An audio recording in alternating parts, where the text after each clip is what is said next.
tilannepäivitystä tähän kevääseen vähän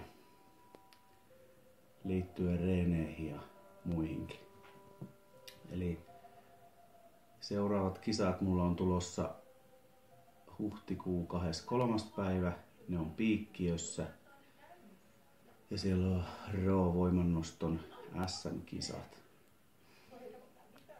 Päätavoite mulla on kumminkin tonne kesäkuun alkuun Rovaniemelle EM-kisoihin. Eli tää SM-kisa on nyt niin sanottu semmonen näyttö, eli käyn antamassa siellä mahdollisimman hyvän tuloksen voimannostoon. Mulla on nyt pitkästä aikaa mukana kaikki 3 lajia, eli viimeksi on kaikki 3 lajia ottanut, olisikohan se ollut joskus vuonna 2001-2002. Eli hiukan on aikaa kyykkypenkki ja veto yhteistulokisasta. Ja toisaalta pikkusen se jännittää ja se on ehkä hyväkin niin. EMissä kumminkin mulla on tavoite ottaa sekä se voimannosto että vielä veto erikseen, eli 2 kisaa siellä. Mentula Juha on toiminut mun coachina ja ollaan saatu tehtyä tosi hyvä peruskaus alle. Kaikki on mennyt ihan nappiin ja nyt ollaan välimaksimit kokeiltu muutama viikko sitten ja lähdetty niistä laskee sitten tuonne SMiin piikkiä vähän ylöspäin, että saatais siellä hyvät sellaiset tulokset aikaiseksi. Mutta edelleen se tähtäin, että kovimmat tulokset tulisi sitten siellä EMissä kautta, jos sitten MMI tulee lähtö.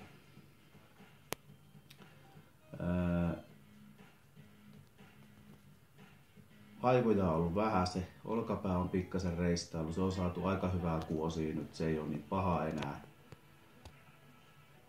Panun Marko, osteopaatti ja Santala Risto, fysioterapeutti tuolta meidän toimistolta, niin molemmat sitä käsitellyt ja se on aika hyvässä kunnossa nyt.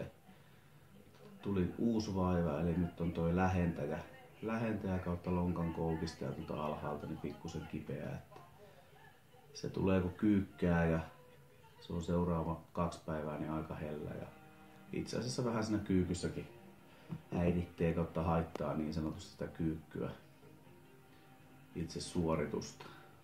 Esimerkiksi viime viikolla joku kyykky ottaa hieman normaalia kapeammalta, että toi lähentäjä ei olisi niin paljon mukana siinä kyykyssä ja se tuntuu aika oudolta alkuun.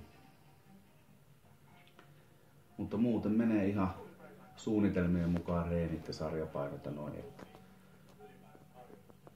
siinä mielessä on hyvä fiilis. Mentaalivalmennusta on edelleen jatkanut tuolla Optimilla. Noin 2 viikon välein ollaan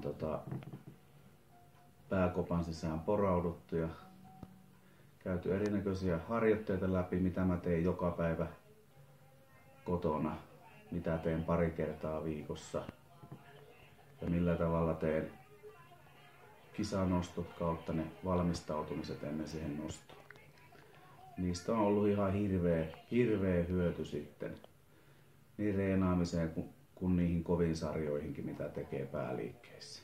Suosittelen kyllä lämpimästi kaikille niin pääkopan reenaamista kanssa. Siitä on niin todella suuri apu. Siinä oikeastaan tämän hetken kuulumiset kaikki. Ja olisiko tässä nyt 5 viikkoa kisoihin. Laittelen tässä pikkuhiljaa pätkää tulemaan. Yritän nyt kerran viikkoon laittaa vähän päivitystä, että mikä on tilanne ja missä mennään. Tuohon loppuun koostin vielä 1 pätkän sitten viime viikkoisesta mentaalivalmennuksesta. Siinä on vähän meditaatiosta pikkupätkä ja sitten viime viikon reeneistä muutama klippi. Käypä kattoo ne pois.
semmonen hyvä asento, mukava asento.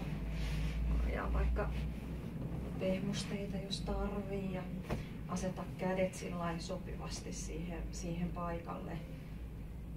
Anna jalkojen asettua tukevasti siihen alustaa vasten ja anna se asennon olla nyt semmonen itseäsi arvostava. Semmonen, jossa on hetken aikaa hyvä olla, jossa voit hetken keskittyä. Rakentaa mielikuvaa siitä, että sä oot yhtä sen vuoren kanssa.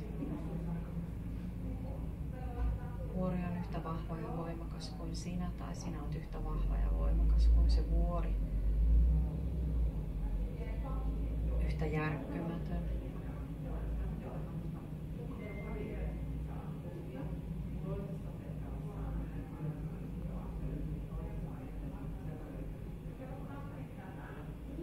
Voit tukea sen mielikuvan siitä vuoresta, kuinka se on siinä maan kiinni, kuinka itse on niin kuin juurtunut maahan ja kuinka on yhtä sen vuoren kanssa samalla tavalla.